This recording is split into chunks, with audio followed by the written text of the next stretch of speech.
Birds.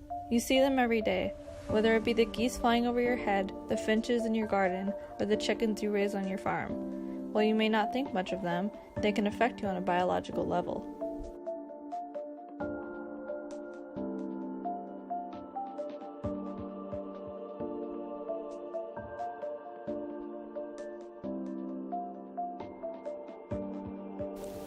The avian flu consists of two important glycoproteins, hemagglutinin and neuraminidase.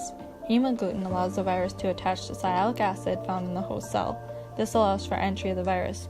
After replication, neuraminidase comes into play by removing sialic acid. This allows the virus to spread and attack other cells within the host. Hemagglutinin and neuraminidase can be classified into many different subtypes. For this video, we will focus on the N1 subtype. With 4 coplanar units with a hydrophobic region in the membrane, this mushroom shape helps distinctify neuraminidase. Its primary structure, being a single polypeptide chain, is made up of 6 conserved polar amino acids, followed by a variable sequence of hydrophilic amino acids. Its secondary structure consists of 6 4-stranded anti-parallel beta-pleated sheets. Spatially, the first strand of each sheet will run parallel to the axis, while the last strand will lie perpendicular. When looking into creating antiviral treatments, the active site is an important place to study. Neuraminidase active sites can be split up into 3 different pockets.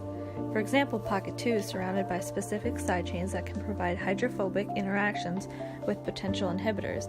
In pocket 3, there's a negative charge residue that can be used for charge-to-charge interactions.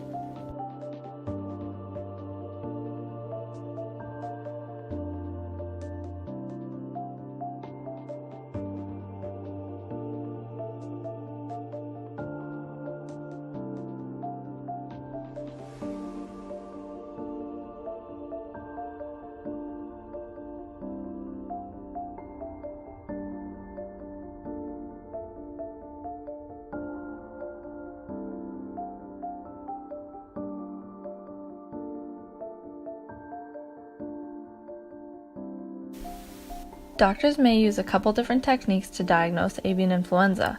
While signs and symptoms are taken into account, testing is needed to accurately identify the virus. A nose or throat swab will most likely be obtained from the patient. Tests like reverse transcriptase PCR or real-time PCR can be ran on either specimens or cultures. Viral cultures can be used but can be a biosafety concern. Other methods used may be rapid antigen detection or serological identification of antibodies against the avian influenza virus. Treatment of avian influenza can be done with drugs like zanamivir or oseltamivir. These drugs are known as neuraminidase inhibitors.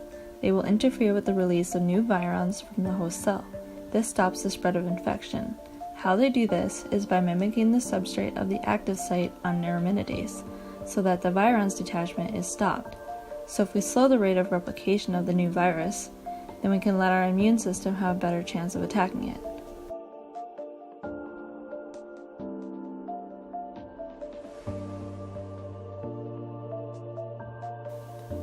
While avian influenza is a zoonotic disease, passing it from human to human is less common. Recorded numbers since 2003 have reported over 500 human cases and just over 300 deaths due to infection. It is important to take into account that these cases were most prevalent in Asia, the Middle East, and Africa. We do see cases of avian flu come up in the U.S. For example, a flock of over 6,000 broiler chickens from a farm in Texas were found to have a very contagious strain, the H5N2. They all had to be destroyed to stop the spread of disease. It's very important that when we have these outbreaks come up in production animal systems, that action is taken fast so that the disease doesn't spread.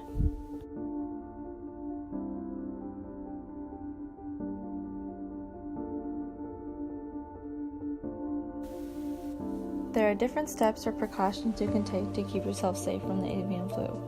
Avoid contact with dead birds. Monitor your animal's health. Minimize contact with animals' feces or secretions.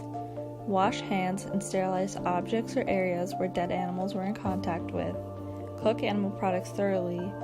And when traveling in other countries, try to minimize contact with animals such as poultry.